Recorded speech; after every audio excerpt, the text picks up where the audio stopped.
Surah Al-Falaq, ketika hati mencari perlindungan dari yang tidak terlihat. Ada saatnya kita merasa tidak tenang tanpa sebab yang jelas, bukan kerana hati lemah, tetapi kerana ada perkara yang tidak terlihat sedang memberi kesan. Ada gangguan yang tidak bersuara, ada beban yang tidak bernama, dan ada ketakutan yang hadir tanpa kita jemput. Maka Allah mengajarkan kita sebuah doa perlindungan, bukan untuk melawan, tetapi untuk berlindung.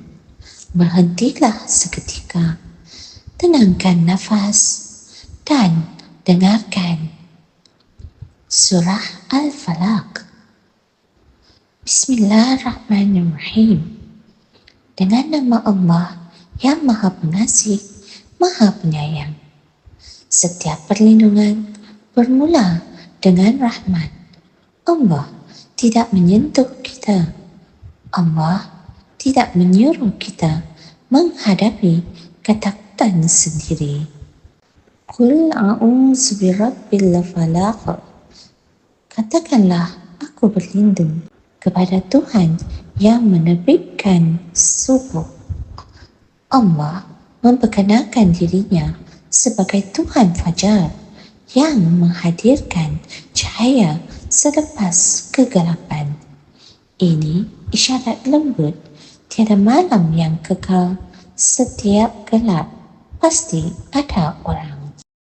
Min syarri ma khalaq, daripada kejahatan apa yang Dia ciptakan. Bukan semua yang menyakiti kita datang dari niat jahat.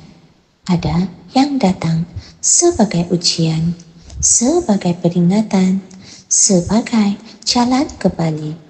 Dan Allah tahu apa yang kita tidak mampu hadapi sendiri. Wa min syarri qasidin idza waqab, dan daripada kejahatan malam apabila ia gelap pekat. Kegelapan bukan hanya di luar tetapi juga dalam perasaan. Wa min syarri naffasati fil 'uqad, dan daripada kejahatan mereka yang meniup pada simpulan. Ada perkara yang menyikat hati tanpa disedari, kata-kata, niat tersembunyi, emosi yang tidak dilepaskan. Allah mengajar kita untuk melepaskan ikatan itu dengan kembali kepadanya. Wa min syarri hasidin idza hasad, dan daripada kejahatan orang yang dengki apabila ia dengki. Tidak semua orang gembira melihat ketenangan kita, namun Allah lebih mengetahui apa yang perlu dilindungi dan apa yang perlu diserahkan. Surah Al-Falaq mengingatkan kita perlindungan bukan tentang ketakutan, tetapi tentang kesedaran.